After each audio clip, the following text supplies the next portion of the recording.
Hello, in this tutorial I'll show you how to schedule messages in Google Messages.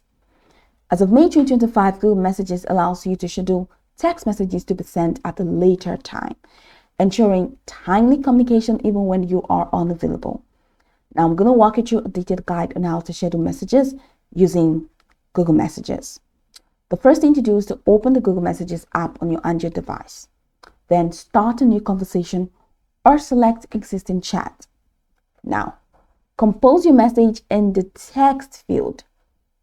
Once you do that, press and hold the send button until the schedule send menu appears. So,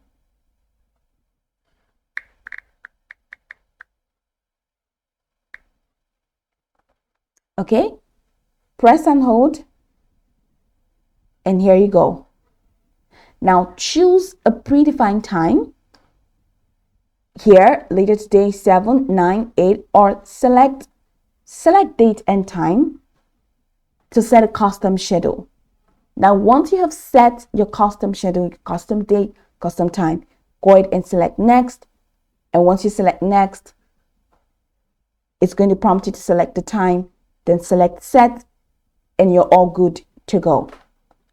Then click on the send button. And once you click on the send button, then you'll be able to schedule the message. A clock icon will appear next to the message indicating that it is scheduled.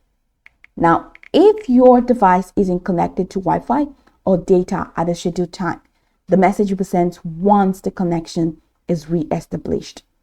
So how do you edit, send, or delete a scheduled message?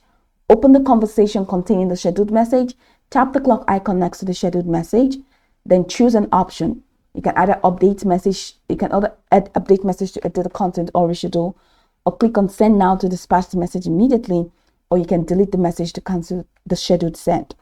You can schedule messages on devices running Android 7.0 and above. So go over the tutorial from the top to the bottom to get acquainted with the steps. And of course, once you're done, you'll be good to go. I hope this tutorial marvelously helped you search.